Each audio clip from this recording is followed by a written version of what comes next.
Hello বন্ধুরা, সবাই কেমন আছেন? আশা করি ভালোই আছেন। আজকে আমি আপনাদের দেখাবো একটি মিনি ইনভার্টার আইপিএস তৈরি করে, অর্থাৎ 12 ভোল্ট থেকে 220 ভোল্ট আউটপুট দেবে। এই মিনি ইনভার্টার আইপিএস তৈরি করতে আমাদের যা যা প্রয়োজন হবে, প্রথমেই একটি ট্রানজিস্টরের প্রয়োজন হবে। এই ট্রানজিস্টরের নাম্বারটি হলো 3055 এবং একটি 2 পিন সকেটের প্রয়োজন হবে এবং 5 ভোল্ট চার্জারের একটি ট্রান্সফরমারের প্রয়োজন হবে ও একটি 1K রেজিস্ট্যান্সের প্রয়োজন হবে। চলুন বন্ধুরা, ভিডিওটি দেখা যাক কিভাবে একটি মিনি আইপিএস তৈরি করা হয়।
বন্ধুগণ, আপনারা দেখতে পাচ্ছেন আমাদের মিনি আইপিএসটি তৈরি হয়ে গেছে।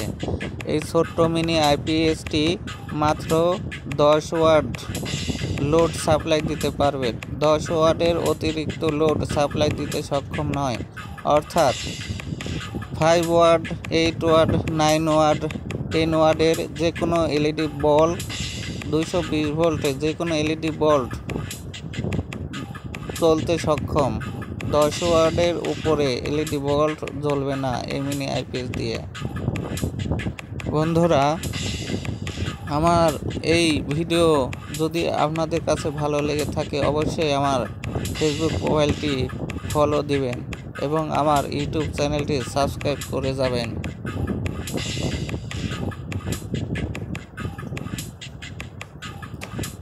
ধন্যবাদ সবাইকে।